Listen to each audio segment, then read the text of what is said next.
Hello, everybody. Oh, I can hear.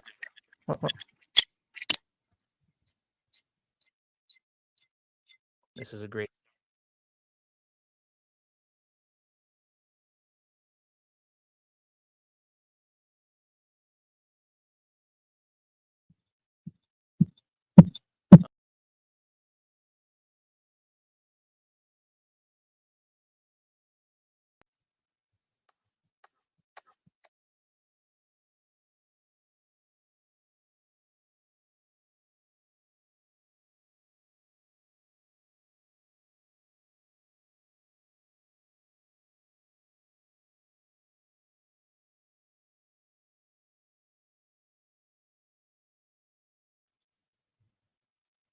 Hello.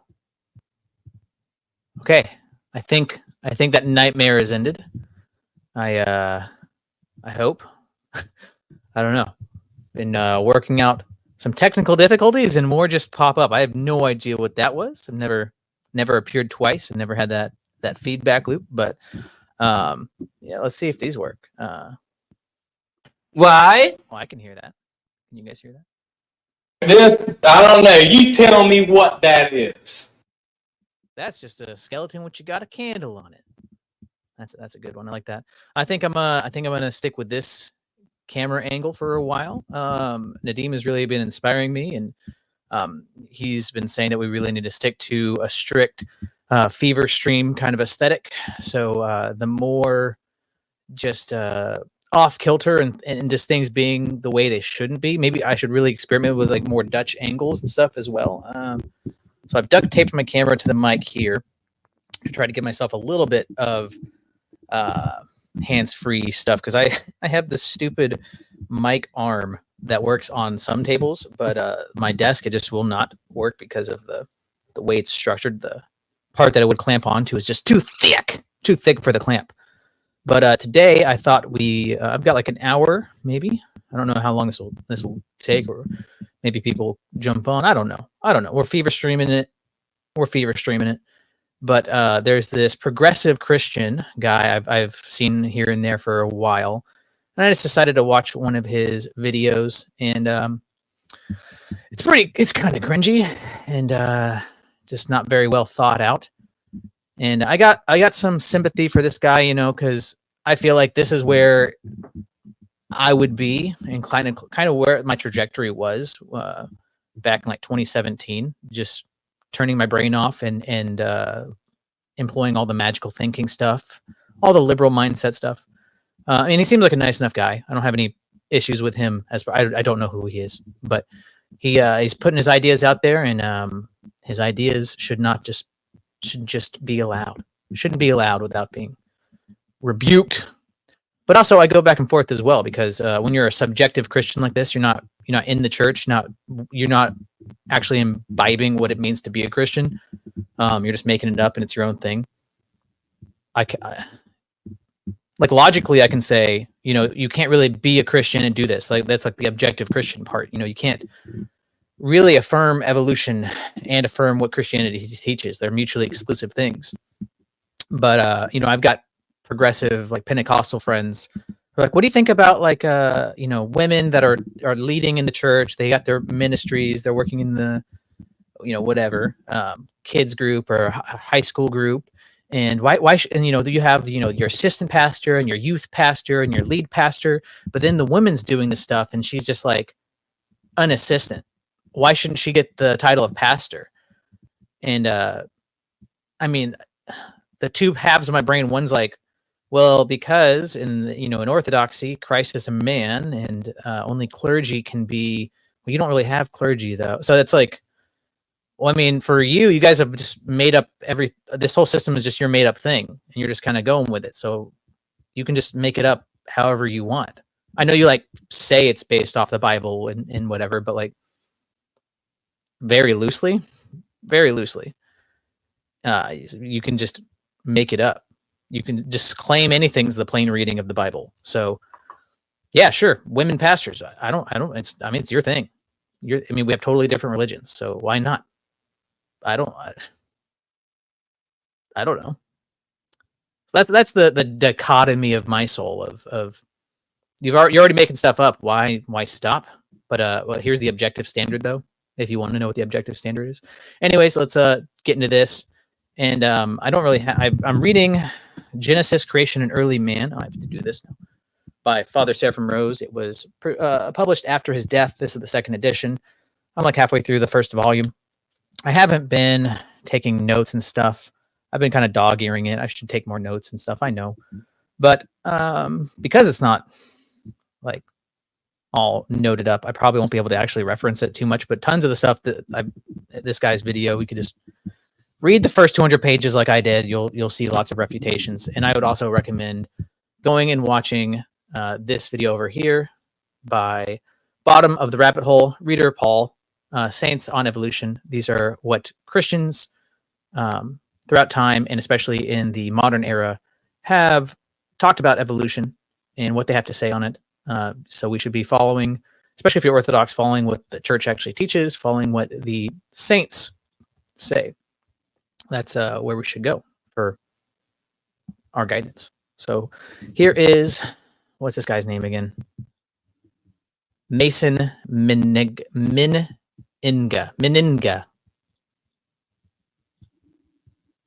Many Christians believe that the theory of evolution is against what the Bible teaches in Genesis 1. They believe that every species on the planet had its own distinct creation by God and didn't evolve over time from other species. Some of these Christians often claim they didn't evolve from a monkey, although some of these Christians who don't believe they descended from monkeys often look... It's not, let me stop.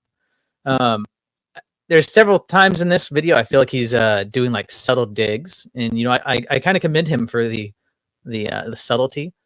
Like many Christians deny that we're descended from monkeys.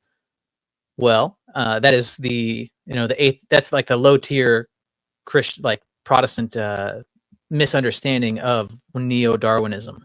They don't claim that we came from monkeys. We have a common ancestor. See, it's quite different. It's quite different. If you say that we came from monkeys, you don't really understand evolution. You silly backwards fundamentalist. Some of these Christians who don't believe they descended from monkeys often look like their grandparents themselves were monkeys. I'm Mason Meniga, and today... When I was... he's in competition with Jim Bob for the small shoulders competition. Yeah, I mean, this dude's spirit animal is a soy latte. Let's be honest. I don't know him. I don't know. I'm not trying to be mean. I'm not trying to be mean. But clearly, he says extra pagonads or whatever it is, and it's just a soy latte that comes out. I'm not trying to be mean or nothing. But what was I saying? Oh, yeah. When I was like 2018, I was not, or 2019, I wasn't like full blown evolution, but I was definitely like actually wrestling with it for the first time, because growing up in a fundamentalist Protestant home, I was taught that it's a cult, it's pseudoscience. They're trying to get you to try to turn the freaking frogs gay. And my father taught me well that evolution is fake science, not real, not even a theory.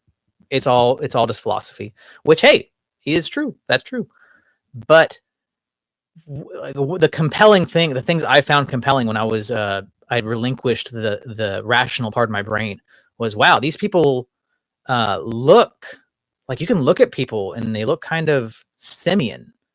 Like you can look at certain actors or certain people and just like this guy said, like, look, this guy looks monkey. He looks monkey. So what is that? The genetic fallacy, the composition fallacy, it's genetic fallacy, right? Just like this guy looks like this, therefore he is this. Or it's the same thing with the DNA. We share 90-something% DNA with the chimpanzee. Therefore, we're the same. But what's true of a part doesn't equal true of the whole or a common ancestor. That's just conjecture. Speaking of apes, hey, Ape with Agency. Hey, I watched your video. I watched your stream, and I watched the nub fallacy. The nub fallacy. I watched your stream. I don't know how you found me. I'm assuming through Jim Bob, because you tagged me and Jim Bob in that stream. It sounded like you're streaming today. I don't know if you're doing an open panel. Just let me know. This guy looks, he's friends with his friend's wife's boyfriend. I mean, I don't know if he'd have a problem with that. Like I said, I'm not trying to be mean or nothing, but I'll be talking about what the Bible actually says about evolution. Before we jump in, be sure to like and subscribe and turn on notifications. and let me know what you think about the video in the comments. Also, these videos take a lot of time and energy to make. So if you like my content, be sure to support me on Patreon at patreon.com/Mason Meninga. So before talking about what the Bible actually says about evolution, let's first dive into what evolution even is. Because, surprise, the Christians who keep believing Jesus is coming back any day are all the same Christians who believe a lot of misinformation about evolution. I think that is the crux of a lot of this theistic evolution stuff. You just look at the lowest tier people who are criticizing it, and that's just your justification for, well, they're dumb, this must be true. But that doesn't follow. I'm giving Maki Somalagia a run for his, is that what his name is? Maki, I don't know what that word means, but I'll trust you for it. Gaslight me harder, daddy. Yeah, I see what you're saying. Yeah, it's not Patriarch. That's the worst thing I've seen from Patriarch Kirill. I mean, he's usually a lot of like pretty spot on with stuff, and it's really the only thing I've seen that I was like, that's just not true. I mean, giving benefit of the doubt, maybe it's like he just doesn't understand it or something. I don't know, but I mean, I've said, I need to stop saying I've said this before. I just need to say it. The Metropolitan Joseph in my archdiocese back in, like, I don't know, the 70s or something like that. He was pretty lenient on economia for baptisms, just doing chrismations and such, because he was very unaware of the absolute state of heterodox baptisms. And when someone compiled a video of a bunch of different Protestant and Roman Catholic baptisms, he was shown this video, and he was like, oh mein Gott. And he no longer gave the amount of economia out, because he assumed it wasn't as bad as it was, but it's pretty bad. All right. What was I saying about this guy? Oh yeah, like, I mean, I can empathize with this dude in some way, or like, I feel like I understand his headspace because I was there like 7 years ago or whatever. That you just look at, it's just like in your head, it's compelling or makes sense, but it doesn't. It's a fallacy. It doesn't make sense. These guys don't understand evolution, therefore I shouldn't listen to them, or they must be wrong because they don't understand something. That's just because they don't have good arguments against evolution doesn't mean evolution's true. Evolution is simply the change in the heritable characteristics of biological populations over successive generations. That's not, in my opinion, not true. And a lot of people say that's adaptation, which is kind of how I describe it. A lot of people say that's microevolution. And yeah, as Dustin Ness will say, saying micro and macro is kind of cringe. That's not how neo-Darwinists think. And this is, to be fair, kind of what neo-Darwinists would say, that it is changes in allele frequencies over time and creating different speciations, and the changing in species. And that's when you get your common ancestors.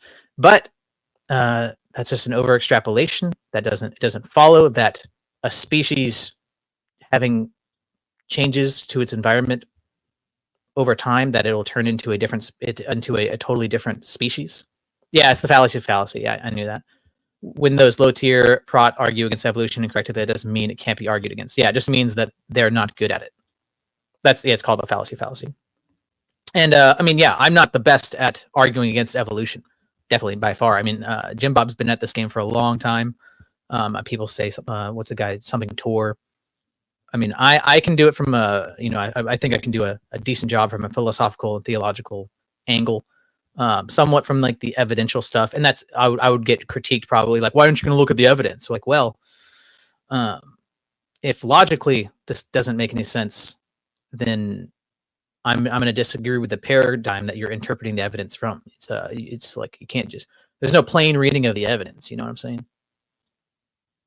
Evolution occurs when processes like natural selection act on genetic variation, which is why certain characteristics in a species become more or less common within a population over successive generations. Evolution explains all of the biodiversity we see in the world. And what is cool is that See, again, that doesn't necessarily follow. We see biodiversity in the world and then evolution is the story that you put on top. That's the post hoc description, but you actually it's not proven by any means.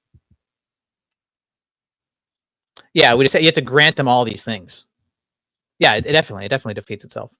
Good morning, John. Hope you're feeling better. I like that we don't grant them populations. That seems like a pretty good angle. Yeah, there's lots of really good angles. Like he's just assuming lots of stuff. I mean, we're not even. You have to grant abiogenesis. There's tons of stuff that you just have to grant, and that's the type of thinking this kind of person, like a theistic evolution, has. It's usually just appeal to authority. This is what science says. Let's keep going. No, we as humans are so much different than boobies, fried egg jellyfish, and satanic leaf geckos. We all share a common ancestor. That's like if we go back to Reader Paul's video, that's a huge issue. That's a huge issue, saying that we all share a common ancestor, because a lot of these saints will say, you're saying that Jesus's ancestor is a monkey, that Jesus' ancestor is an ape, a dumb animal that lacks the image of God. That's blasphemous. That's blasphemous.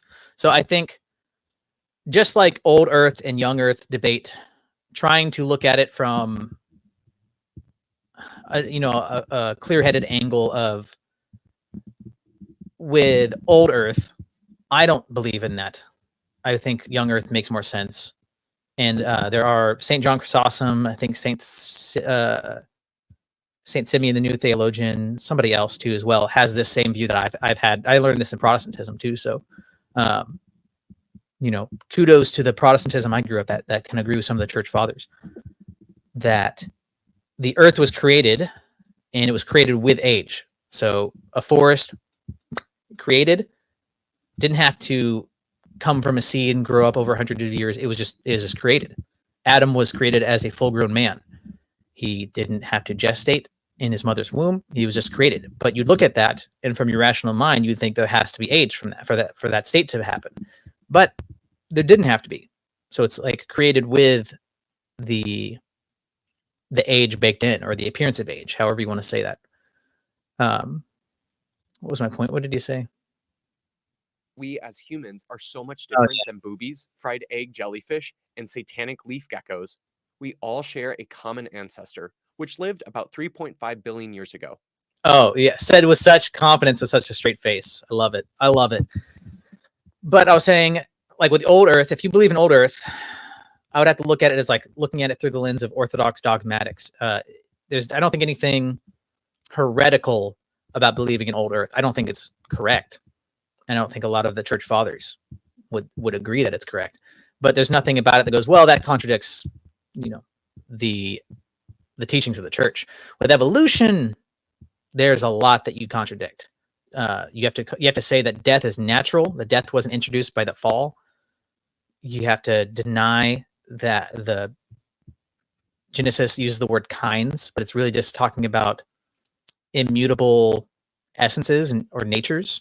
So that there is a human nature, that there is dog nature, that there is tree nature, bird nature, all these different natures that are immutable, and they're passed down throughout the ages from one begets the other, in that it produces like kind. You have to disagree with that. The death one's huge. I mean, you just have to totally reimagine what the fall is. You can't really say that Adam and Eve are real historical people, even though Paul and Jesus and tons of the people in the Bible say that Adam and Eve were real people. The account talks about them as if they're real people, that it's not just, a metaphor or whatever. Those would be the big, and I'm sure we can think of others, and those are the big ones off the top of my mind that are pretty contradictory, but I'm sure there's others. So evolution is why we can go from a wolf to a chihuahua. And when given enough time, like 3.5 billion years. Just give it enough time, man. 3.5 billion years, but I'm sure in a couple years it'll be 4.5, 712. It's why we can go from a simple-celled organism's nucleus to something as complex as a human brain. Although some humans prove that their brains haven't evolved much from a single-celled organism. So that's what evolution What would that one say? is. That's it. 40%. Americans believe in creationism. What is that, bro? Aren't you saying that you believe in creationism? What is it? Aren't you just saying that you are an evolutionist, creationist dude? Isn't that your thing? Oh yeah, sorry. Like another thing would be the image of God. That's how the culpability of sin. If death is natural and we started from single cells and then we got more and more complicated throughout time, more and more complex, which you have to grant complexity in all these mind dependent categories as well. Then did a monkey have 1/8 percentage, 1/8 image of God? Was he 1/8 culpable when he smashed the other monkey with a jawbone of something? Did his at a certain point he just acquired the culpability? Do other animals, like depending on their complexity, have a certain amount of the image of God? Is it like do plants and strawberries have like 1/100th image of God because we share a certain amount of DNA? I mean, I don't understand. But what the guy's saying, he doesn't believe in creationism, but that's what he's here to argue celled about. organism. So that's what evolution is. But how did many Christians become so against evolution? So while there were scientists for many years who had some proto forms of evolutionary thought, the theory of evolution first began to be formulated with Charles Darwin's On the Origin of Species That in book's really boring. 1859, where he proposed the theory of natural selection, which laid the groundwork for the theory of evolution. While many Christians who do not believe in evolution may think Christians were immediately opposed to Darwin's theory, that was simply not the case at all. Many Christians Again, let's go to the saints. I mean, if you're Orthodox, because like these are the people who are bearers of the Holy Spirit. These are the people who have acquired the virtues and humilities and have overcome their self-will and their passions. So we should listen to them. But this guy is just like anybody that says they're a Christian, which I understand because he's in the subjective, you're just making it up as you go, progressive Christianity. Just anybody that says they're a Christian, if they believe in evolution, like then everybody can be a what's that fallacy, you guys? What's that? Is that composition fallacy again? A part in the whole. Some people who say they're Christians agree with evolution, therefore Christianity agrees with evolution. If I say that I'm black and maybe we don't go down that road too far. Christians did not think you know- evolution was at all opposed to Christian beliefs about creation. At the time, biblical criticism in Christian academic institutions was popular, and this filtered down to the common Christian parishioner. So at the time, many Is that like a no true Scotsman kind of thing, but like a reverse no true Scotsman? Every true Scotchman. many Christians thought the theory of evolution was completely compatible with the Bible because many did not interpret the Bible literally. It wasn't until the rise of Christian fundamentalism in America many years later, in the early 1900s, when Christians began opposing the theory of evolution. This all came to a head. No, Nadim, I didn't say I'm not black. I just said, what if I said that I'm black? And then you can fill in the blank there. Yeah, it's just a straw man. Yeah, something like that. Something like that. What is he saying? He's saying Early 1900s, when fundamentals Christians and stuff. began opposing the theory of evolution. This all came to a head during the Scopes monkey trial, in which a high school teacher had taught evolution despite being illegal to teach. The entire trial was staged, and while the teacher was technically found guilty, the trial was a media sensation, and it shined a negative light on the Christian fundamentalists as backwards and anti-science people. This likely made Okay. Ooh, look at that. Look at that spit there. Ooh. Ooh. I mean, I'm just saying, dude, you gotta think about like how you're coming off to your audience, right? You gotta make sure you're looking good and presentable. Like you gotta think about how you're coming off to people. Like they might hit pause and see you in a weird look at there's some spit there. Like you don't want anybody to like I'm just saying, future generations. You're probably not gonna have kids, but like your kids could look at this and like, wow, dad. I mean, the other dad, dad number two. You got yourself on camera looking like made that. these Christian fundamentalists dig their heels more in being anti-evolution. So many Christians not believing in That evolution doesn't mean it's right or wrong or false or true. Just yeah, they are looked at as backwards, anti-science, and they dug their heels in. I mean, this kind of progressive thinking, it's a lot of surface level or like appearances, and it's a lot of appeal to authority. It's they look dumb, therefore this is dumb. They're dumb, their position's dumb, this other position's true. has continued over the last 100 years, with organizations like Answers in Genesis and the Creation Museum remaining popular among Christians today in America. So what does the Bible say about wait. evolution? I thought you said many Christians don't disagree with evolution and that it's perfectly fine. But you're saying it's very popular to disagree with evolution?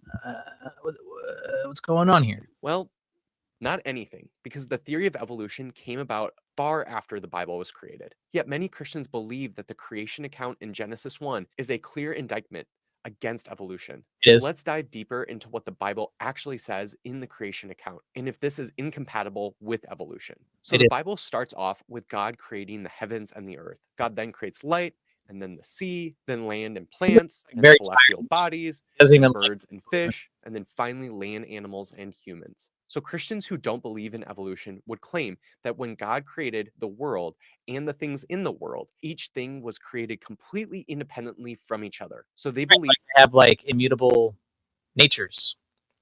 They're created with kinds that beget like kinds, like it says, and that creation was orderly. What's the problem here? that when God created birds, bang, birds just magically appeared. Or when To believe in Genesis as it's written, that's magical. But to say that given enough time, the law of identity won't hold, and that these creatures will just grow wings from a single-celled amoeba, that's science. God created humans, bang, humans just magically appeared. And humans might be disappearing just as fast as we appeared if creationists keep voting. I'm sorry, but as you guys can fill in the jokes here, it's just I think folks, if you're gonna fall for something as dumb as evolution, that you're gonna fall for other hoaxes. It's just that simple, folks. You got a very unordered mind. You're not a lover of wisdom. That you're gonna you're not gonna stand for anything. You're gonna fall for something. Whatever. For Republican politicians. So in contrast, evolution, if you remember, claims that each species slowly changed over time into new species. There wasn't a The whale came from the land and decided to dip his little fins back into the water. And eventually, given millions of years, he decided to just go for it and go completely immersed into the water. And that's how we see the whales today. Given enough time, he would gain the confidence to go into the water, even though he was living on the land for millions and billions and quadrillions of years. Yes. sudden creation of each new species that was completely independent. Christians who don't believe in evolution interpret the 6 days of creation as each created thing being created miraculously out of thin air. Again, God, if you believe that God can just has the power to create something without being limited to the naturalistic, materialistic mechanisms of evolution, then that's magical thinking. It just happened through thin air, which again, I'm going to be referencing this, but I apologize. I didn't take notes and I didn't go through. I'm just reacting to this video. I saw it and I got a bunch of work to do today, but I got to wait for like another 40 minutes or something. So I just thought I'd do this. But if this guy actually was contending with what the church fathers said, with what Father Seraphim Rose said, with the Orthodox position, he'd have to try a little bit harder, because the Orthodox position isn't strict fundamentalist literalism like he's attacking right here. We would have issues with that as well. And even with him saying that it just magically poofed. I'm reading a lot of saints that Father Seraphim has compiled that talk about the original creation, the way the language was that's like the ex nihilo. It came into being, and then it was void without form. And it's like he created the matter, he created earth and heaven and the earth, and then all of the creation. It's uses language that it's like the earth is being used to bring forth the animals. It's used to be like he created the material and then he's molding the material. So it's in one sense you could say it's like the magical poof, but in another sense it is that's kind of what happened when he said let there be light and he created ex nihilo. But I don't know. So that is precisely the issue creationists have with evolution, because evolution proposes that the biodiversity we see in the world is a result of slow changes over time from one species to another. But That's just birds. Those were just birds. None of them did not change into nothing that wasn't a bird. Can't fool me, dude. Can't fool me, dude. Those are all birds. That's a bird. Let's check one more time. That's a bird. 3, yeah, that one's a bird.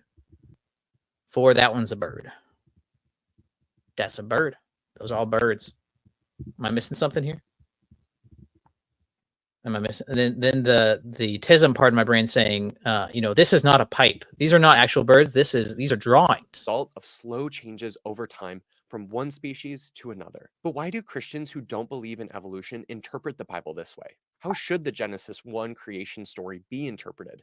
Perhaps we should look at the church fathers and see what the church has always interpreted it as. And I don't know. Hey, let's just hop over here for a second and let's just.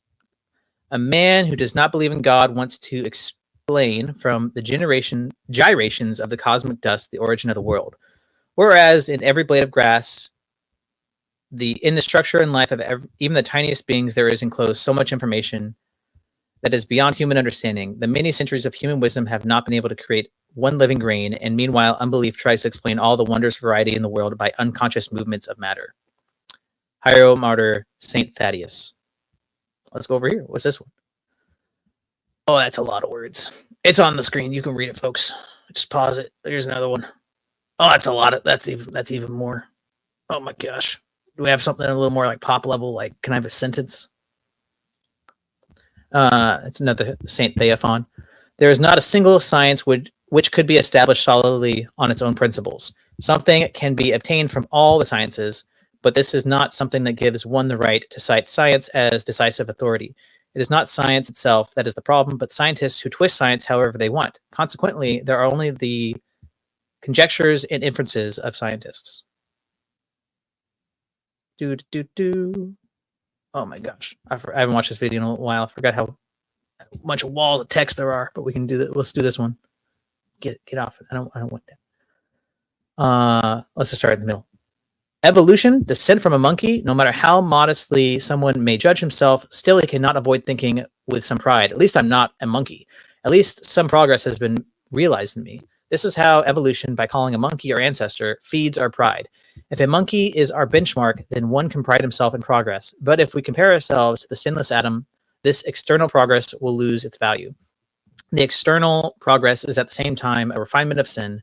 If humanity is moving forward in its development, then we can rely on ourselves. Yeah, there's tons of, I didn't even get into the problem of like teleology and things like that. And that the view of the universe is so different. And Father Seraphim Rose argues that evolution is inherently atheistic, that you can't really divorce it from its materialism, its naturalism. So when you try to make it say like, well, why can't God just use it? You're still going to have all of this warping of Christian teleology and Christian ontology, all these ways in which we view our cosmology. We view creation, we view God, we view humanity, our anthropology. All this has to be adjusted to fit the atheistic naturalistic paradigm. But the church says the opposite. We could not become incorrupt and immortal if the incorruptible and immortal one had not first become what we are now. To believe in the incarnation means to confess that without God, all of mankind is nothing. The church throughout the ages carries the ideal of deification. This is the very high ideal, and it demands much from man. It is unthinkable without the incarnation. It forces man to first of all be humbled. Humanity rejects this high ideal, and it no longer needs the incarnation of the Son of God. Yeah, like with evolution, what is the point of if now, yeah, it messes up our soteriology. What is the point of the incarnation? What is the point of Christ's sacrifice if all of creation is just naturalistically moving towards the apex, towards the what's that crazy Roman Catholic Jesuit guy say, the I lost the word. What is that?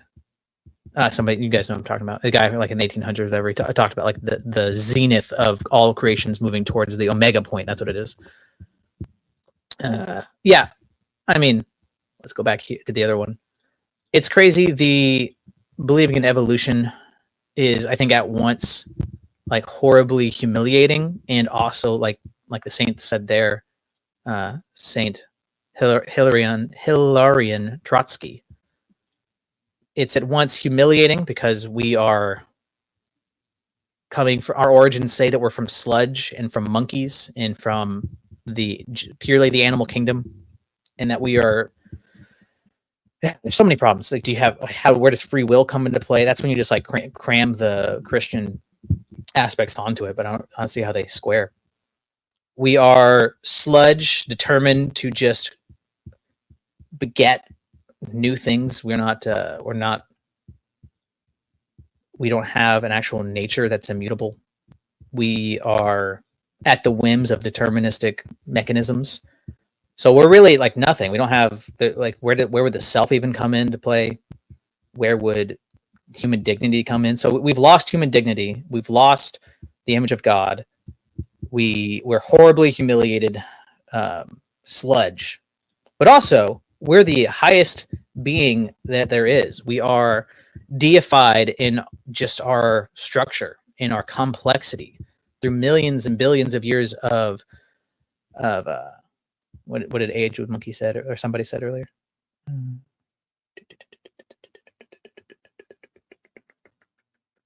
Somebody said it. The monkey. Through 100,000 years of retarded tadpole fish frog sex with monkey squirrel, we are deified and we are glorified within our own structure. So it's at once humiliating and simultaneously prideful. You debase yourself while elevating yourself. Well, one of the best ways to figure out how something should be interpreted is learning about it. You wouldn't watch Dumb and Dumber and think two men being absolute idiots is literal. Okay, maybe that's not the best example. You wouldn't read Harry Potter because you're a good Christian youth group. You wouldn't buy it. But if you did, you wouldn't interpret it as a book series about how to do magic, because that's not its genre. So that means knowing what the genre of Genesis.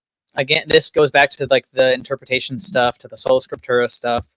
How can you're just going to, through your own lens of my plain reading, determine what the genre is and what its purpose is. And I do agree. This is where like I won't grant his interpretation of what genre is or how do you determine a genre, but I will also affirm that there are genres in the different books. But I would have to appeal to the normative authority of the church and its interpretation. So I don't think you have to be careful not to. I mean, it's different in like debate where you are granting and not granting, and you're combating different positions. But especially just in like normal speech, you have to be careful not to reject or disaffirm or what am I trying?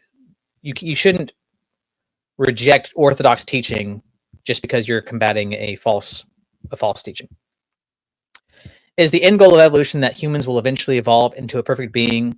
Timu version of theosis? Yeah, I mean, well, it's both at the same time, because evolution would lack teleology. I mean, that's the naturalistic, atheistic version of evolution, that there is no purpose. It's random. And there's actually, I mean, they talk about it in two ways at the same time. They say that evolution doesn't care. It doesn't do anything. It's just processes that we've post hoc described. But they will also say that it's adding complexity, and that they'll talk about it as if it's a demiurge god that is making decisions. But yeah, I would say, especially like with the Christian evolution and like the Jesuit version of evolution, it is very much we were all trying to bring about, basically trying to bring about the Antichrist to put enough pressure and tyranny on humanity in order. Yeah, that's his name. Yeah, Teilhard de Chardin. Yeah, that's the guy's name.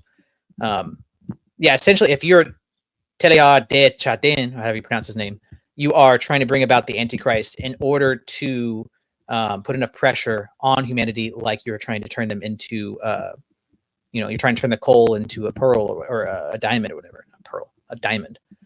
And that's I don't know if you guys have read Dune, but that's the fourth book is the God Emperor, and his whole point is that he's trying to guide humanity down the golden path to the Omega point. So he is the most horrific tyrant imaginable throughout all of time. He tyrannizes entire galaxies and oppresses them, kills billions of people in order to put enough pressure on them that they will evolve, because he's trying to save them. So because he wants them to evolve to be stronger, better, faster. And he does that through tyranny. What a wild rabbit hole to go down just to feel better about banging. Yeah, yeah. It's just that's like it's like part of me is like whenever I hear like the people who just want to do all their stuff, but then they want to say it's Christian. I'm like, just say you're like stop pretending you're Christian. Just do the gay stuff or whatever. But it's and part of it's mockery and part of it's cope. His logic is some people deny the divinity of Christ and call themselves Christians. Therefore, denying the divinity of Christ is compatible with Christianity. Yeah, that's the logic, 100%. Genesis 1 is key to understand how to interpret it. The genre of the Genesis 1 creation account is what theologian Conrad Hyers calls cosmogony. Cosmogony is simply Conrad what? Conrad who? Conrad Hyers calls Conrad Hyers. Let's see who this guy's being influenced by. Conrad Hyers? How do you pronounce that? I don't know how to spell that. Conrad Hyers. Oh, that's not how I spelled it. Okay, Conrad Hyers was an American historian of religion. Oh, he died recently. From 1933 to 2013, he taught many years at something college, multiple books on humor and religion and on Zen Buddhism. So wait, this dude's not even a Christian? Wait, what? Religion was, he's Presbyterian. Oh, well, there's your problem. Hello. I have to go back to here. Nadim. Yeah, it's just gay. Yeah, it's like it gets into like transhumanism stuff. It's all just a justification for certain things that they want to do, and it's like Ape said. It's just you want to be a degen and do whatever you want to do, and this is just the post hoc justification for what you've already done. Like this wasn't actually a justification; it's just what you're using to justify.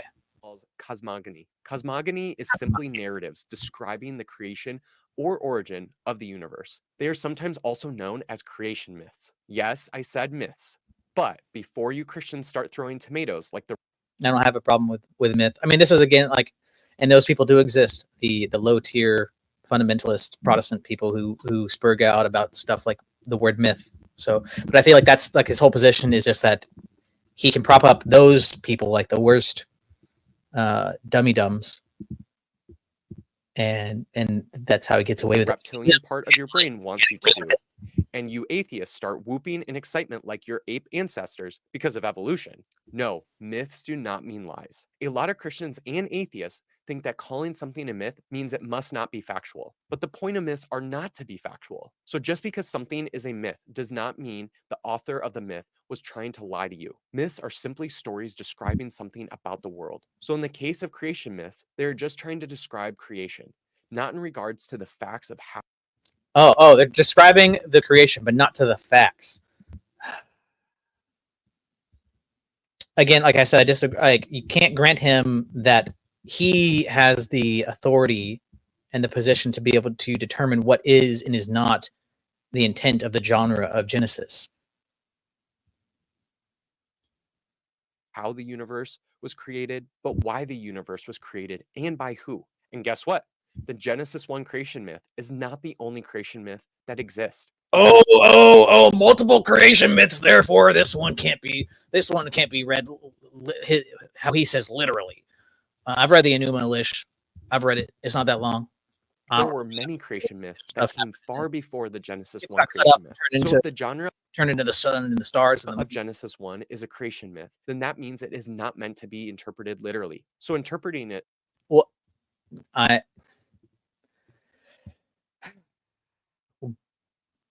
you actually have to take it for what it says. I mean, the biblical account has people being descended from Adam and Eve. You can't. Where does the allegory end? Where does the literal histories? Where does it happen?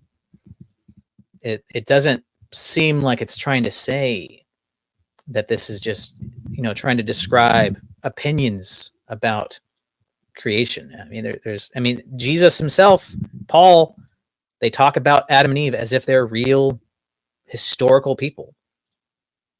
Were they wrong? literally, like many Christians who do not believe in evolution do, is interpreting it incorrectly. So how should Christians interpret So wait. believe in evolution do is interpreting it Oh. incorrectly. So far before the Genesis 1 creation myth. So if the genre of Genesis 1 is a creation myth, then that means it is not meant to be interpreted literally. So interpreting it literally, like many Christians who do not believe in evolution do, is interpreting it incorrectly. Again, go back to just read Genesis, creation, early man. It's maybe I'll go back and find the actual quotes. I wish I had them here, but they're in front of me. I just have to dig through them. But yeah, it's to say that we strictly read it literally is not the Orthodox position.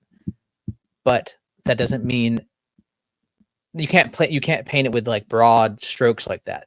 There are some things that are meant to be literal, and there are some things we say this is what happened, but we can't often say this is how it happened. A lot of the saints will say that we don't, if the how of creation and these certain things haven't been revealed to us, then we just don't have access to it. We can leave that to mystery, or to just God has not illumined us with the how of certain things. But just to say that you can't interpret it literally, well, it's like one of those things, like if it's not literal, totally disanalogous to creation, it's not actually historical, it's not doesn't interface with reality. I'm using words that you could attack if you wanted to, but you understand what I'm saying. Why do we care about what it says? Why do we care if it's just a story? If it's just a story, that we can get anything we want out of it.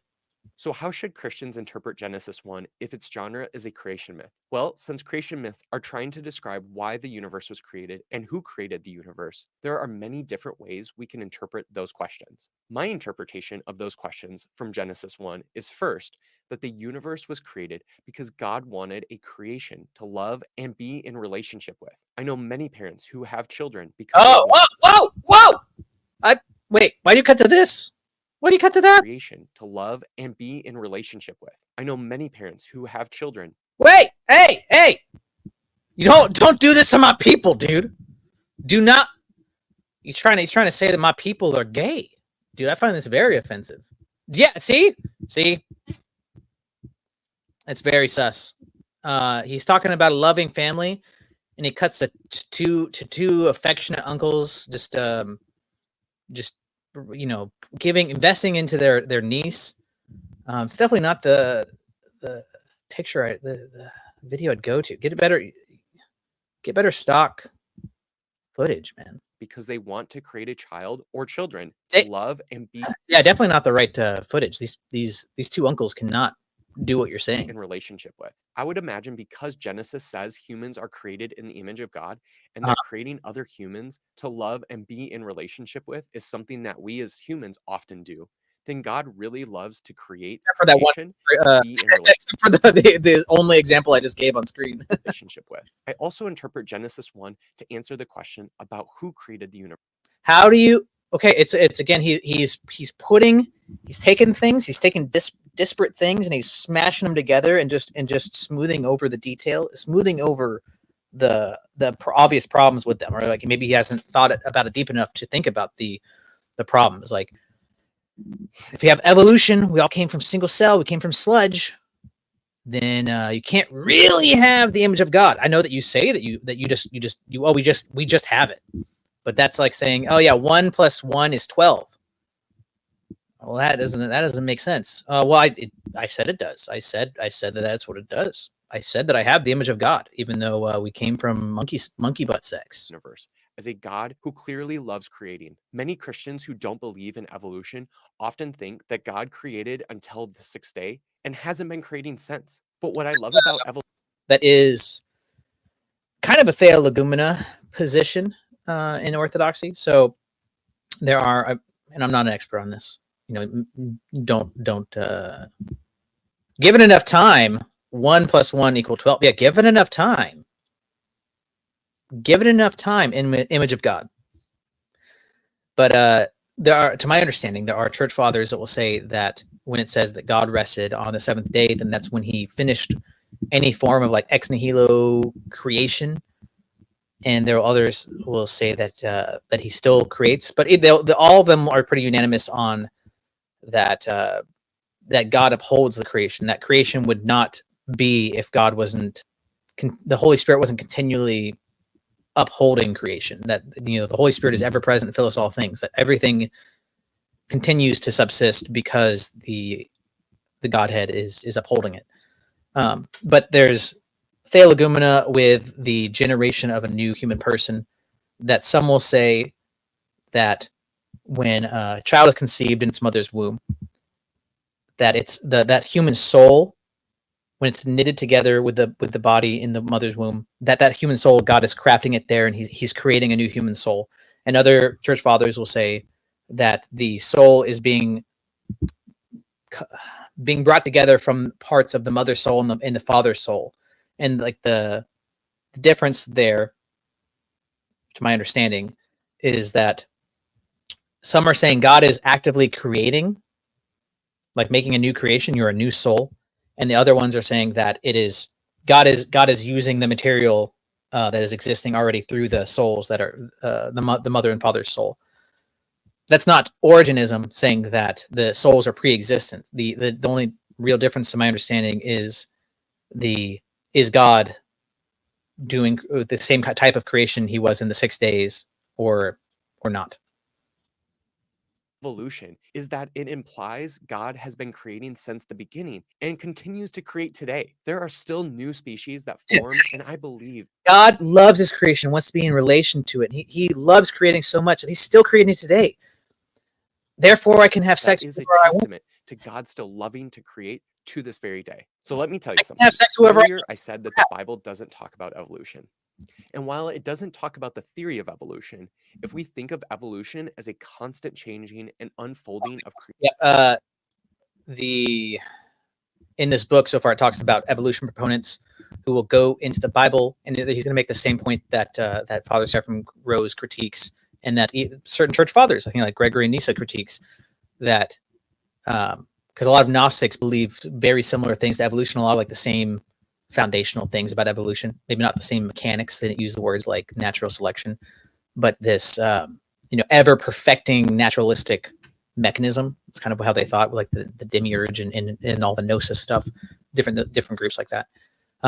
They will look at the Genesis account of there's creation, the heaven and the earth, and the if I remember off, the herbs are created, then the fish, then the birds, and then the land animals.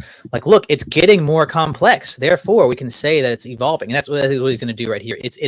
That's a picture of evolution. But the church fathers and Father Seraphim Rose are very explicit to say that and like Paggio makes this point of, it's like the Genesis account is like narrowing down to show that man is like right in the middle of creation, that like all of creation is pointing towards man. But you can't find in the church fathers, they talk about this like complexity or the creation pointing towards man, like it's man's like the apex, he's the king of creation. It's total conjecture to say therefore natures are not immutable and that we evolved and that the complexity was coming from those are an ancestry relationship, that it's being generated from one to the other. That's not there. But they'll say, and this is the lack of rigor in the mind of just saying this can be looked at in the lens of complexity, going from something simple to something more complex. Therefore, monkeys. Therefore, we came from monkeys. Oh, I'm back. I wanted to do this, and I need to get off eventually here soon. I got a bunch of work to do today, but I can be on for a bit longer. I don't know. You guys having fun? And is any of that? I mean, these are just my thoughts. Well, let me post the comment. Oh my gosh, it's always something. It's always something. I don't know why I've been having such technical difficulties lately. I'm pressing copy and paste. Nothing's happening. Boom. Yeah, having a huge cookout with a bunch of evolutionists. Well, my strategy when I'm in hostile territory like that is you just ask a lot of questions. Don't affirm anything that's fake and gay. But yeah, just be normal, dude. I don't know. I don't know why it won't let me post the link. Let me present. Maybe I'll be able to figure it out. I've never had this happen where it's not letting me post a link. I press post a comment and I click there and it doesn't do anything. My chat's broken. There's it going? There it goes. Okay. I don't know. You just have to close and open tabs. I don't know why things just break down. You have to try turning it off and on again. Creativity in the world, then evolution can be interpreted in the Bible. Each day of creation, God creates a different thing, some non-living things and some living things. And when you read the Genesis 1 creation account, you see this unfolding of a new thing created each day. Change happens each day. In a sense, change happens each day. There's an unfolding in God's creation. Therefore, I can, maps. It's an evolution for God to create the world from the formless and empty. And with each day, a little more complexity is created until we get possibly the most complex creation, human. Yeah. Hey, Matthew, I think given enough time, my backyard will turn into a barbecue. I don't have to invite anybody. I don't have to get my grill going. I don't have to have Nadeem challenge me on who has the cringiest camera angle. Just give it enough time, there will be a barbecue in my house. I think that's just self-evident. I think we now know that barbecues happen given enough time. Yeah, if you look at your barbecue, it's just if you look like at the barbecue set, it's just gonna start cooking itself, and the meat is gonna just jump inside the barbecue set and just gonna evolve, I believe that we can all say that like it started off as sticks, and then it turned into a spark, and then there was a campfire, and that campfire turned into like a charcoal grill, and eventually it turned into a smoker. And I believe that just happened of its own natural mechanistic. Yeah. I was saying in chat like even like as a Christian perspective, it's like the dumbest thing. Like you can't even start thinking about evolution if you're like following like any form of theology. So like I wouldn't even say just an open. This is an interpretation that's available to us. Why not? Like I can just say that I have this and I have that. It's the smorgasbord. But the interpretation is so like it doesn't even relate to like what Christ is. So like if we're made in the image of God and Christ is God, and then like was Christ at the time we were created not in his full image? He was like a chimp too, or God, Lord have mercy, but like was he a chimp too, or like what was the point of the incarnation? Isn't it that God became man and that we still have the image? That's why go to like the Christ consciousness New Age stuff, like, oh, like the Christ consciousness is just us moving from like lower to higher levels of consciousness, and Christ is like he's just an ascended master. I think that makes much more sense. Like, just if everything's going from simple to complex, if you grant that. Yeah, but why would Genesis be in his genre? Like, it's as if he's saying like the story of Christ is part of this genre. It's not. It's just like just a myth. Like the incarnation was a myth. Like yeah, well, especially like that's why it's just like you're not actually dealing with the material in front of you. You're hand waving. You're using magical thinking to smooth over the. Let's finish this video out. We've got like another minute, and then we'll go to what. Finally, a lot of Christians who don't believe in evolution think that if evolution were true, then that would mean God doesn't exist. Would it not be possible? Okay, wait. What do you say? A lot of Christians who don't believe in evolution think that if evolution were true, then that would mean God doesn't exist. I would say the God of the Bible couldn't exist simultaneously with evolution. Because God, it's totally God wouldn't exist. Yeah. There you could maybe theorize like a different possible God, but I mean, you'd go the paradigmatic level, and any other God is going to have issues that you can attack. So, but if you're going with the Orthodox Christian God, then yeah, you can't really square that hole. No, I don't think also as like Orthodox we even like do hypotheticals on God not existing, because it's like it's like the least logical conclusion. Like, we don't even do hypotheticals on something that's illogical. Hello, Ape. How you doing, sir? Hey, what's up? What's up, man? I just wanted to, come on here and introduce myself. I saw you watch my video. Yeah. I appreciate it. Yeah, it's just me and some friends are just, since we play games on the weekends anyways, we just hop on, figured we'd stream and just talk about the stuff we talk about, which is usually philosophy or something crazy. Yeah, I saw that one video was you.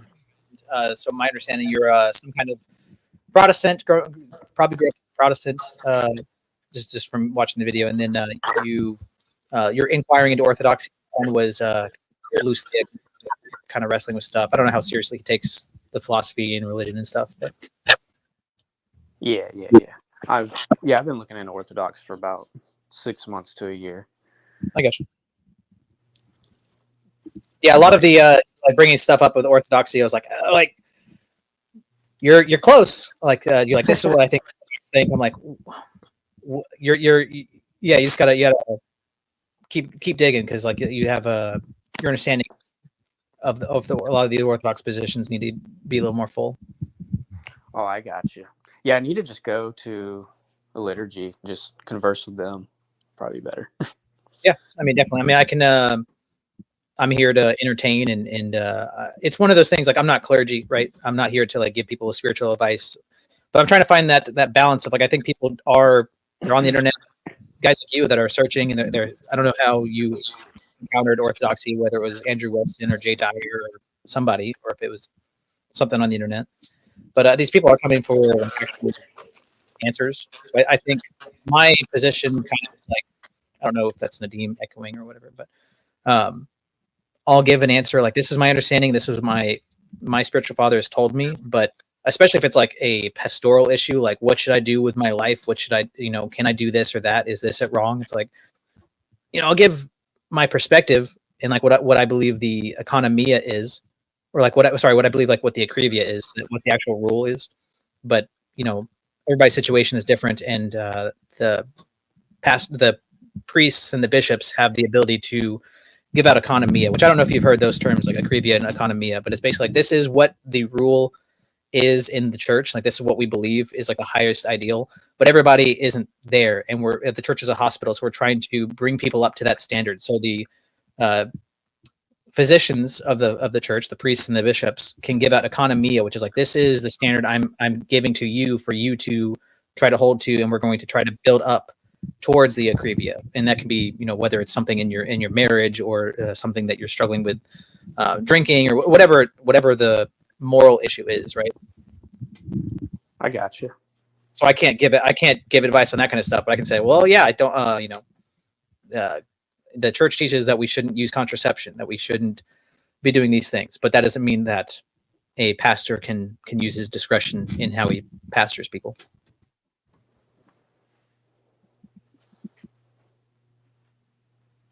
Then, hey, Yvonne, you're muted for some reason. So what's going on? Deem, are you trying to talk? What is wrong with you guys? Can't hear either of you. Ivan's trying to talk. It's just no one can listen to him.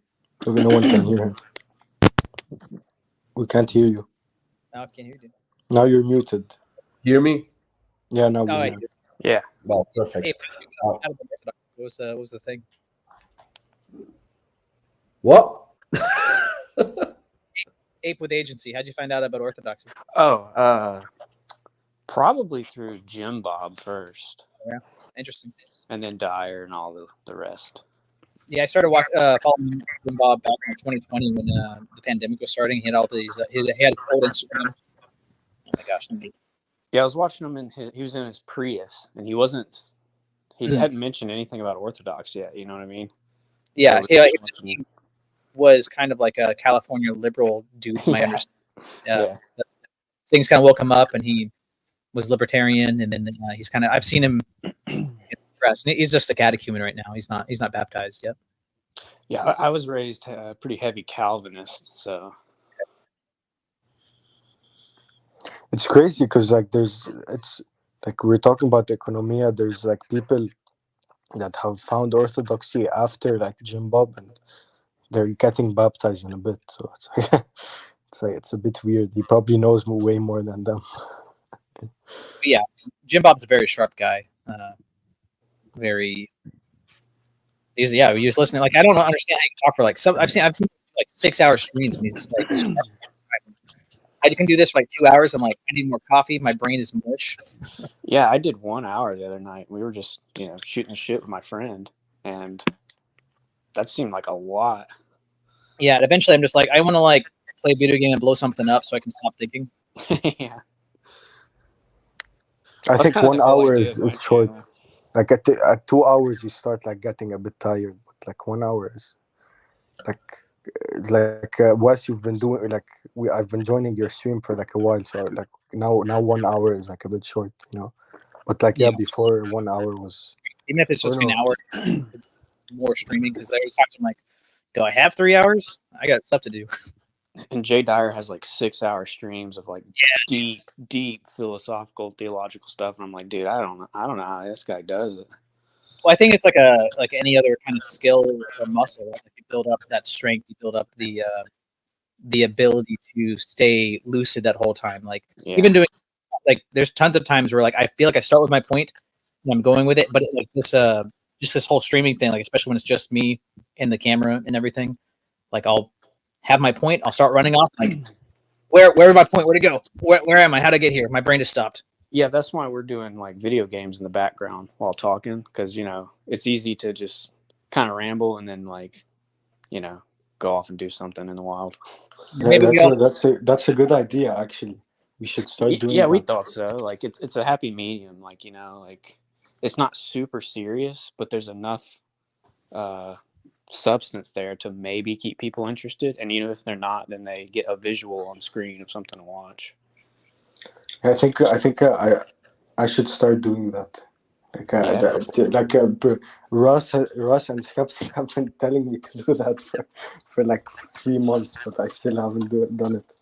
Just because I don't have like a good setup for gaming. But anyway. Yeah, I gotta figure out the tech stuff. I don't know how to I'm still trying to figure out how to get videos up on YouTube and do all that jazz. Yeah, it takes there's a learning curve, and especially I don't know if you guys have been watching me lately, but it feels like every time I get on here, like a different thing happens. Like, what? I didn't change anything. Why is this? Yeah, I don't know how to make shorts.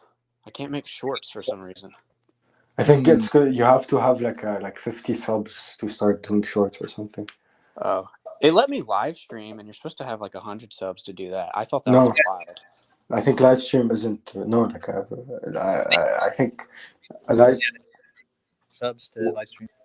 What was? I didn't hear. Well, it used to be that you had to have a live stream, but you've been live streaming. You don't have. Yeah, I 100 have subs. like 24 subs. So, so Yeah, like, change.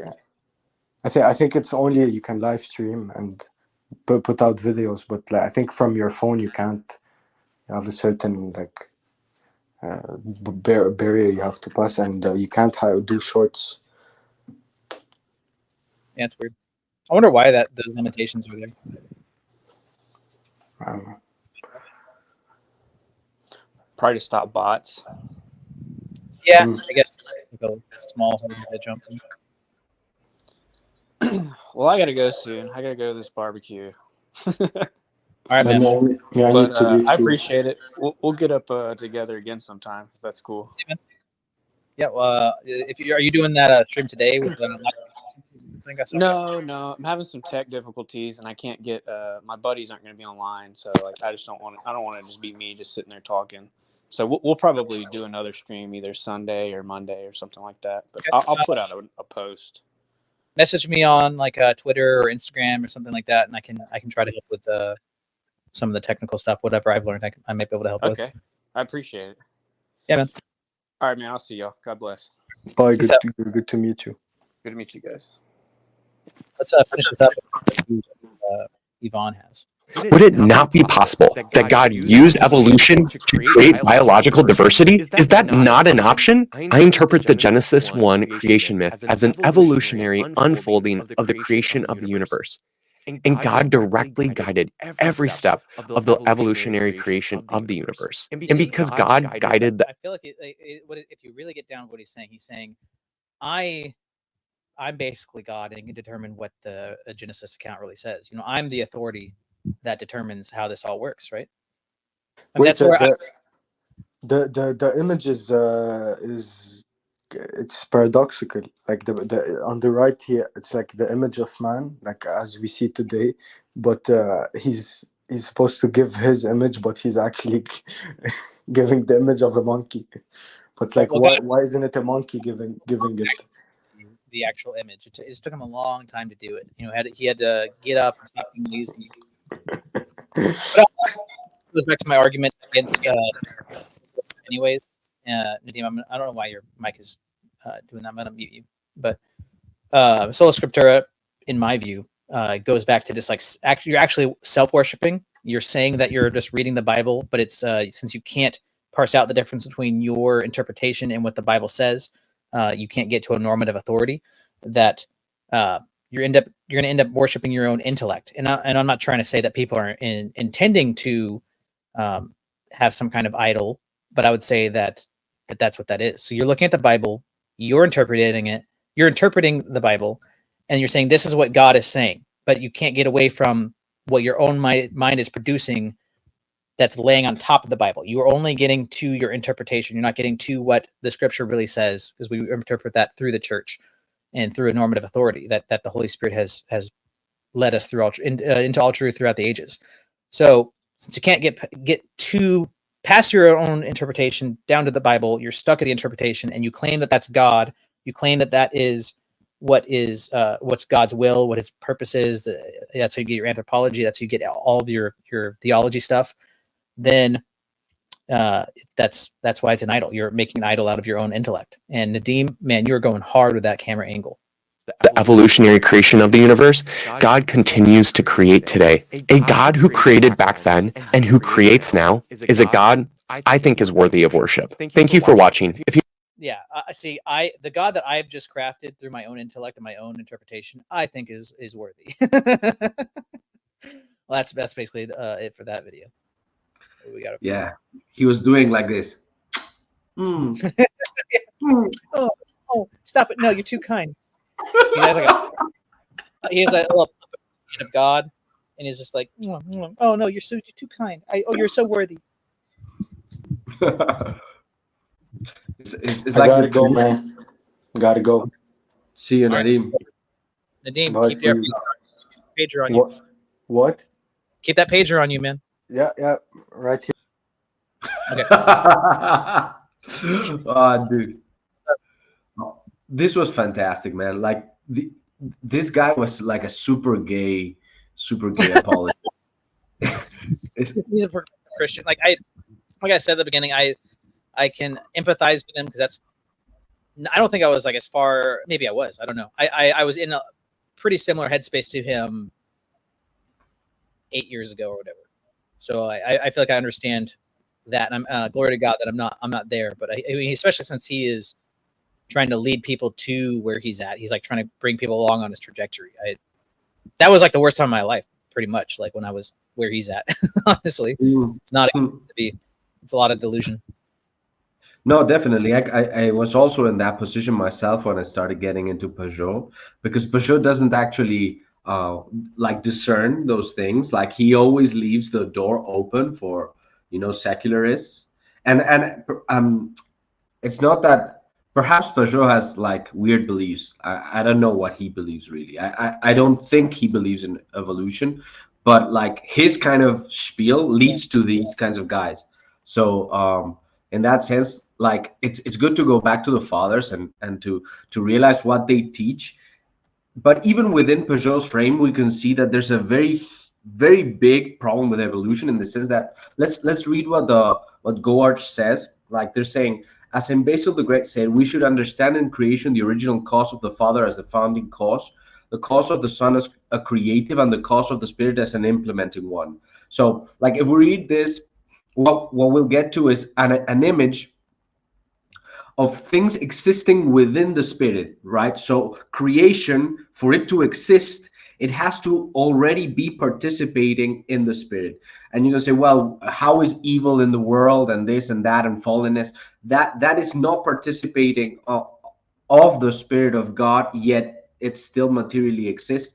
That's not how the church fathers thought about it. They thought about creation as being fundamentally like, let's say, a manifestation of God's creative will, trying to, let's say, embody it. So in that sense, if you look at it like from top down and bottom up, what you have to refer to as an image is heaven and earth. That's the two fundamental categories of the cosmology. It's like there's a plan and there's an implementation. So that implies teleology, and that implies eschatology. If you say evolution is compatible with Orthodox Christianity, then you are actually undermining purpose. You're saying purpose like determines itself, and God is not present in creation, but rather is wanting creation to change in order to achieve truth. So truth is not something that already became instantiated, but rather it's something that is accruing. So that's how you get Dadaism and all those philosophies. It's like you're actually undermining the incarnation, and you're actually undermining a good creation, because creation wouldn't be finished. It wouldn't have been created good. It would have only been potentially good. So but like you can still say that in the garden, when God created Adam and Eve and he created everything and he said it was good, a lot of the fathers will still say that eventually, when Adam and Eve had matured and if they were obedient, that the fruit would have been allowed for them to eat, that it was a part of the, like a fast they had. But just because we are fasting from something doesn't mean that thing is good. But if you break that fast, that's bad. That's where they erred. They broke their fast.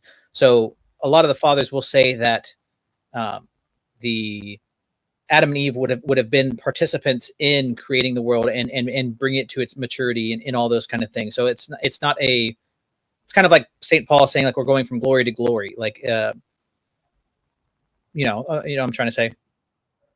Yeah, well, the thing is, in that situation, what you're talking about is, for example, the situation of the incarnation, in terms of like, would have Christ been born if man hadn't fallen? Because like if you read the church fathers, the idea is that Christ would have become incarnate even if mankind hadn't fallen. So so that's the whole like idea behind the fruit of the knowledge of good and evil, right? Like we were supposed to be obedient to God. So in that sense, I don't see that I don't see the maturity of creation as being like a new creation. It's not like it's not like mankind, let's say, rising to the occasion would have entailed a new creation. But I don't know. Perhaps somebody can correct us and tell us. Right. I wasn't trying to like combat that because I don't know how to I wouldn't speak to or against that. Perhaps you're right that it wouldn't entail any kind of new creation, but it would have like just some kind of like participation in some form of like maturing of creation. But it's not the again like this evolutionist dude, this theistic evolution dude would take something like that, like, oh, Adam and Eve would have matured. We can now say that they came from monkeys and they matured from the monkey, like the you look at one form of simple, going from something you can say is simple to something you could say is complex, as therefore we can say that their natures did that as well, but that you can extrapolate that onto other forms of it. But that's not a move you can really do. I think you can't say that therefore their natures apply the same way. Yeah, because that would imply that evolution had an end goal, right? And like I think that there's people who hold to evolution that hold a fundamentally contradictory position, which is like evolution has no inherent purpose, but somehow it always culminates into this, right? And I think that's the position that these people who want to hold on to, let's say, Christian cosmology and Christian eschatology want to merge together. But I don't see those two working, because they would entail, like, let's forget about the issue of death for a second. It would entail that God planned for sin to enter the world. Like, right. So creation wasn't actually created good, right? Because like it would have been, in a sense, predestined to fall, which is also an issue with a lot of Protestant, let's say, apologetics, because they believe that some Protestants believe that if God either God didn't know that man was going to fall and therefore he wasn't omniscient, or that he made man in knowledge that he would fall, because man was predestined to fall, and that the fall was necessary. And this is a doctrine called Felix Culpa, which means happy fall, and it basically implies that the fall, even though it was bad, it was ultimately good, because that was the only way in which Christ would become incarnate and then save us, which is fundamentally a problem with a lot of Protestant theology, which is they didn't read the Church Fathers. It's like they didn't even know that the Church Fathers existed for some reason. Or maybe Anyway, well, I was gonna say, yeah, like, even if you take out the death, I mean, if you are trying to square evolution with how it's stated in secular science with Christianity, there's certain things about Christian ethics that you're like, where did these come from? Where does it change when man, monkey became man, ape became man? Like, evolution says it's just the fittest people are the one that spread their seed, that they propagate their genes. That's it. So like violence, forcing yourself upon others, like those things would be beneficial. Why would God, that has a Christian that's giving humanity in the image of God, Christian ethics of human dignity, that you respect, that you love yourself, you love neighbors, you love God, that you do unto others as you would have them do unto you? Why would he bring forth the image of God through a system that it's beneficial to do the opposite of Christian ethics? That it's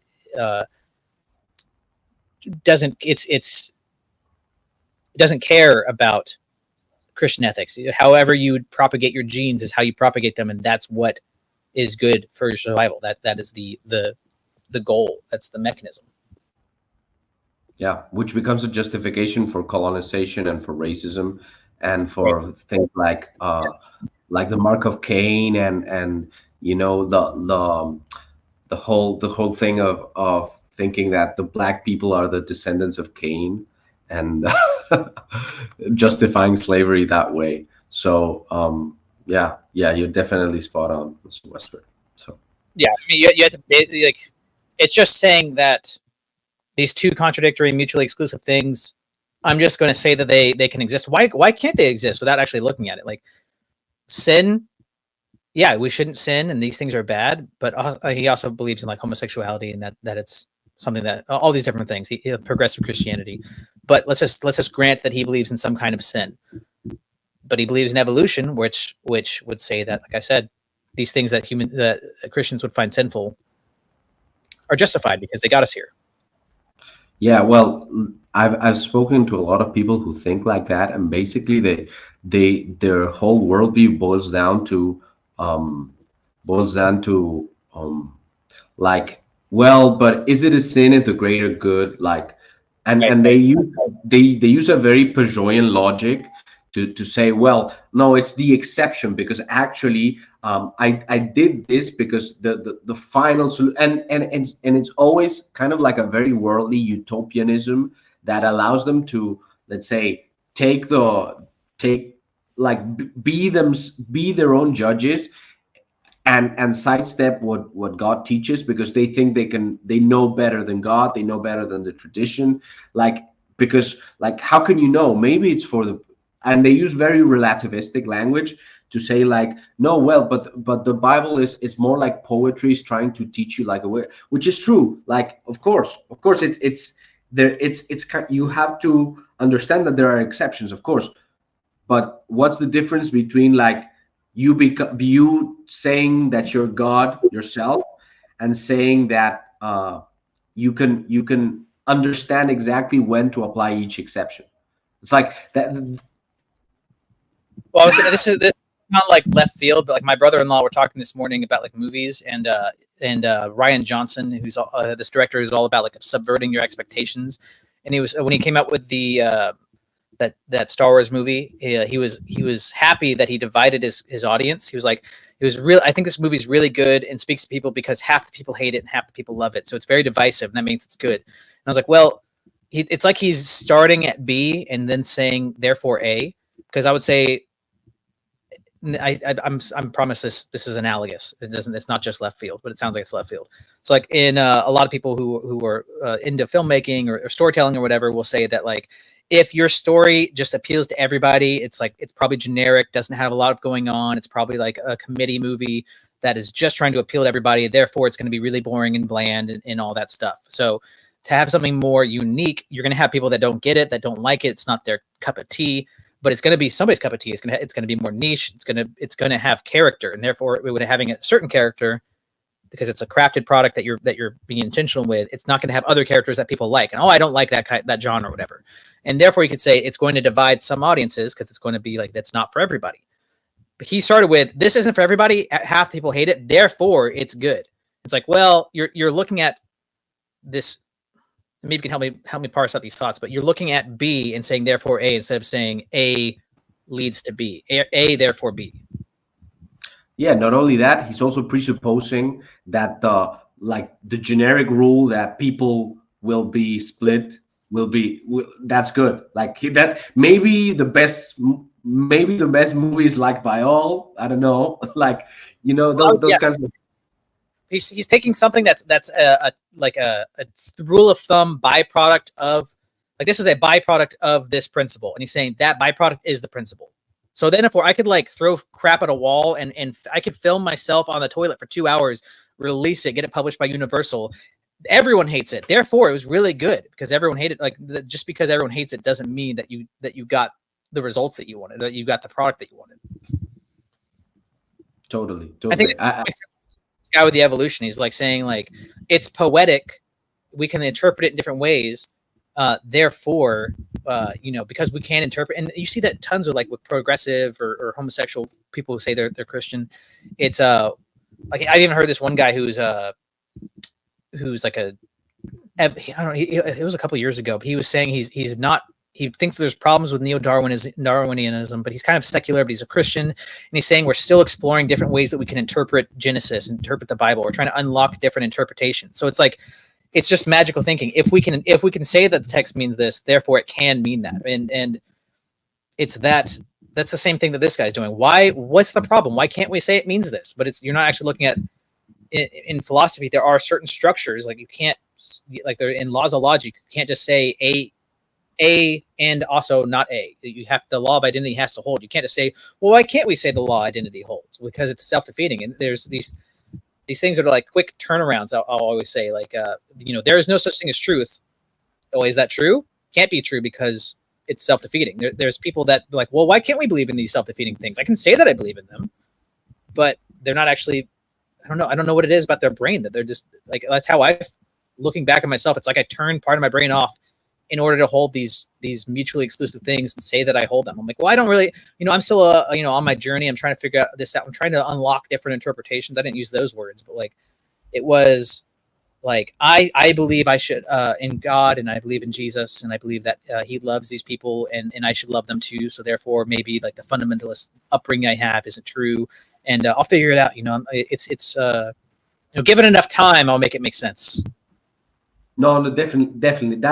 That's the key. That given enough time, I will make it. It's kind of like a tecton. He's like an artisan who's like, eventually, like, we're gonna concoct a way, like, as if you didn't have it from the beginning. Like, Christ came, like, he revealed everything. Like, it's a very weird kind of Gnostic way of viewing life, and I think it's kind of like an already, let's say, subversive spirituality that tries to usurp. It's like, imagine there's a tradition, imagine there's a structure. It's like, I'm going to try to use my wiles to like subvert it and to prove that my perspective is good, which is basically progressive politics. Progressive politics does the same thing. It's like, I'm promising you this solution that I need to have in order for my plan to work, which I don't have right now. It's like, I'm burdened by what has been, it's like, what?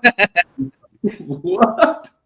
Like, platitudes to justify anything. I mean, it really is like with some of these progressive people. It's like interpretation of the gaps. Like this thing that's like on its face anti-Christian and antichrist and demonic. It's Christian now, and we're still unlocking the interpretations for that to make sense. But trust us, it's Christian, and we'll give us enough time. We'll fill in those gaps with interpretation. Yeah, definitely. Well, I wanted to share one last thing. I don't know, you probably want to cut the stream, but this idea. No, just a personal thing. Okay. This idea that tradition is man-made, that Protestants always repeat, like man-made traditions, and they want to fight against.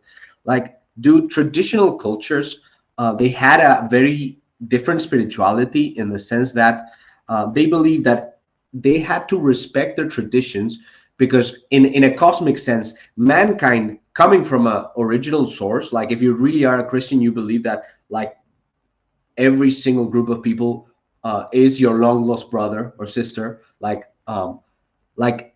you can count on all of the traditions to eventually lead us to the right tradition, right? In that sense, right. It's like, yeah, all roads lead to Rome. So eventually, like, what you would get is a respect for your authorities, a respect for your fathers, not believing that they had to be perfect, which is what we expect now, which is ridiculous, because you would see them as the only path you had to go back to the source, which was God, right? So when we say that Christ came and he revealed the fullness of God back to us, like we're saying, hey, look, the church fathers have like the whole reservoir of that path. So I don't care if a church father made a mistake one time. Like, I generally believe the church fathers, and any traditional society will have that respect embodied. So you wouldn't need to go out of the tradition to somehow, let's say, repair something that was broken in it to recover truth. It's like these progressives, instead of trying to go back to the origin, they're trying to reinvent it. It's like they're trying to like finick stuff here and there in order to repair like a broken origin, which is exactly the Gnostic paradigm, which is basically creation wasn't good, and it wasn't the demiurge that created matter. All that stuff. Yeah. Which is basically the fundamental pattern that I'm seeing like time and time again. It's like modernity is fundamentally Gnostic, and like we're only becoming aware of how Gnostic modernity is, the more we try to map on to this, because like fundamentally, what they do is they take something that Christ said, they twist it so that instead of having to trust others that are part of, let's say, the tradition, the church, uh, all of the lived experience, you trust yourself. You trust yourself and your own power and man's power. So instead of worshiping God, you end up worshiping you end up worshiping man. You end up worshiping power. You end up worshiping certainty, and you expect perfection instead of like understanding that people ourselves, we are finite, but that in that finitude we can reach God regardless, because God works through people. So I don't know. We should love tradition a little bit more, I guess, is my point. Yeah, well, it's I mean, it's like everything you're saying is the revolutionary spirit, and like with the Protestants that are railing against what we would say is holy tradition, that's tradition of man. I mean, Pajot says this all the time. If you're trying to get rid of ritual, like good luck. It's another one of those self-defeating positions. Like everything you do in your Protestantism is a tradition, but because it has that baked-in revolutionary spirit within it, you are traditioning something that's about breaking what came before, about reinventing it. You are, hey kid, I'm not here to teach you the right way to go, so you will not depart from it. You have to reform the church. Every generation has to reform it. You have to create it. That's their tradition, which is kind of maddening. It's and it's so weird because you have like the Reformed people. That's where it's like they're always after each other, like different groups, the Arminian and the Calvinists or whatever, and like the people who are Reformed, like, well, at least we're not like the weird progressives or the charismatics or the evangelicals. But it's kind of like people that will say like we got to go back to 1776. That's how we fix America, is go back. But the foundations of America have baked in where we are today. It's not like something subverted. It's not like, oh, the liberals came and they ruined everything and it was so good, let's go back to the 50s. If we go back to 1776, we'll just step back on the conveyor belt, a little bit, and then we'll go back to where we are. That's with Protestantism. Like with the Reformed people, they're saying they don't like the evangelicals or the Methodists, whatever. It's like, well, you just want to go back onto the conveyor belt, and then you'd go back to where the Methodists were, and then the charismatics. Like these things follow one another, and that's like people really do. Like this guy we saw, he holds things that are mutually exclusive within his own head. And he's saying, like, why can't I believe that? Like, I say that I do, so why can't I believe it? So, like, the people who founded America believed things that I don't think really fit together. They believed in, mixing deism with their forms of Protestantism, with Freemasonry, and all these, Enlightenment philosophy, secular science, all these different things that have mutually exclusive claims, but they're like, let's just bake this together. And now, as over time, we see like which one of those is really going to be the one that wins. Is the generic kind of Reformed Protestant stuff going to hold out and be what America is? No, it was all the Masonry. It was the Enlightenment stuff. It was all these principles were the things that held over time through America, because they try to put these things that don't work together, and eventually, as people, like, that's how philosophy works. Like with the state of the question, like philosophers will look back at the previous generation and the previous generations and see where their ideas were, and like, well, why didn't they think about this? That doesn't make sense in their paradigm. And then it keeps pushing the question forward. And as America got pushed forward, as we took this American experiment to its logical ends, here we are. These ideas have been tested and developed, and hey, we have to give up some of these things. And we just the Americans are doing the same thing. A lot of like conservative Americans are doing the same thing. The Reformed are doing the same thing the Gnostics are doing. It's just the revolutionary spirit, and not seeing that the answer isn't you go back to another part of the conveyor belt. You have to change the trajectory. If you go back, you're on the same trajectory. Like it's going in an arc like this, and you're like, let's just go back to this part of the arc that has to move this way. Oh no, let's just. You have to change the arc. You have to actually break the wheel, which is something that is really interesting to me, coming from like punk rock and like the metal scene. And I was like a self-proclaimed anarchist for years, and becoming a monarchist, Orthodox, all this stuff. Like somebody who's wasn't in the punk rock scene would probably maybe say, hear this and think it's ridiculous, but there's a lot, and even though like totally different perspective, like the opposite ends of the pendulum, like a monarchy versus anarchy, like totally different systems, but like within the American context, there is a lot of crossover in the mentality and in some of the things that I have now as a monarchist to when I was a Protestant Christian anarchist pacifist punk rock guy, like resisting the government, seeing all the evil in the government, seeing the problems with these philosophies, civil disobedience, all these different things that a lot of Orthodox people talk about. It feels like, well, even though I have different solutions, the situation is in my mind feels very similar to when I was a anarchist.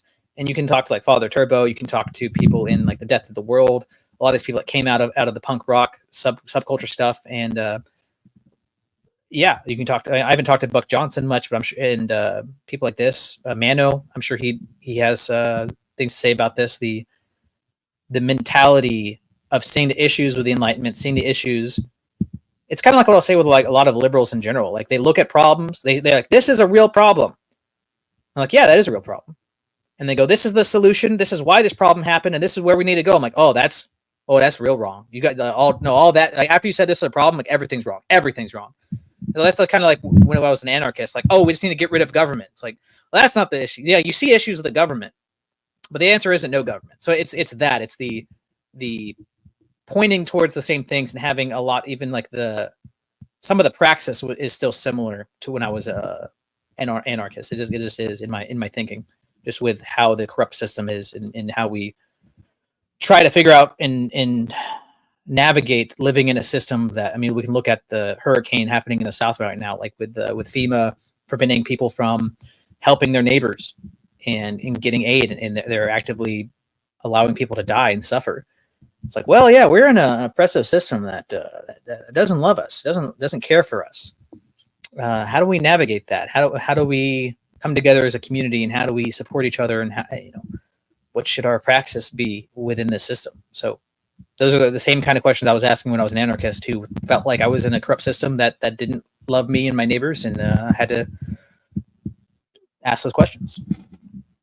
That was a tangent and a half. No, that was fantastic, dude, because I think those are the thoughts that a lot of people have percolating through their minds, and I think they're germane in the sense that I think that's the best case that we can make for patriarchy, the best case that we can make for, let's say, the fact that we are limited and that we eventually have to trust, we're forced to trust one another, and that what we want to find in the other person is someone who's looking out for us. And that is fundamentally the tradition. That is the tradition. That is what God wanted for us. Like, and that's the reality of God present. That's the kingdom on earth. That's the kingdom. So if we want to follow Christ, we have to follow those who are offering Christ to us and who are Christ on earth to us. Like it's not, if not, it's just an ideology. It's just an ideology.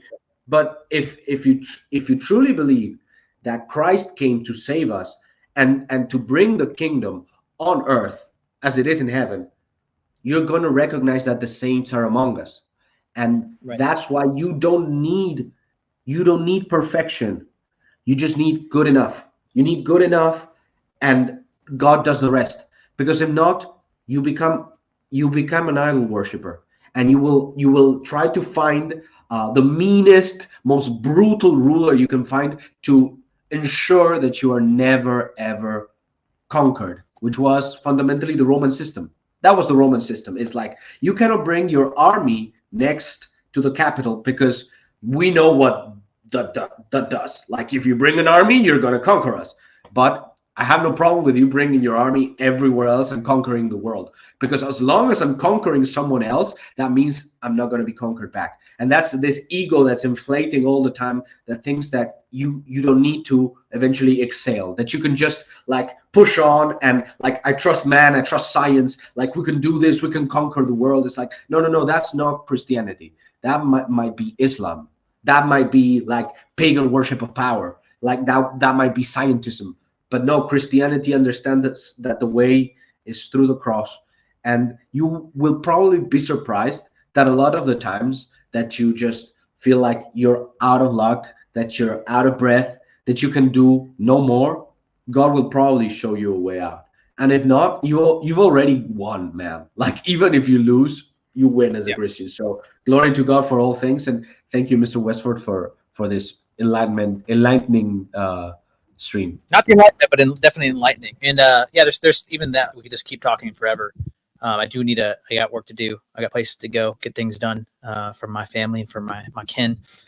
But what was I saying? I had multiple thoughts and they've lost me. This is the problem of not being a professional YouTuber. You know, whatever. I think there's something about people that go full time that just like their brains are in the flow, and the people that are doing this part time and spare time, it's they don't got the brains for it yet. Well, I want to say something about that to you, but perhaps that's better in private. Okay, gotcha. Gosh, I had like 3 points. I was like, oh, one last thing. That's why the conversation goes forever, and they totally lost. Gosh, I'd have to replay it and be like, oh yeah, that's what I was gonna say. Well, I believe in God and I don't pray to Satan. that's all I really want to say. So everybody, have a good rest of your day. Have a good weekend, and I'll still for the next hour and a half try to think about what I was going to say, and it'll come. It's bothering me right now. That's why I can't move forward because I'm just being bothered. Well, everybody, glory to God. Yvonne, always good to talk to you. Evolution is inherently homosexual. You are a homosexual if you believe in it. I think that's the only reason why people believe in it. It is it's a fairy tale. Please don't believe in fairy tales. And goodbye. And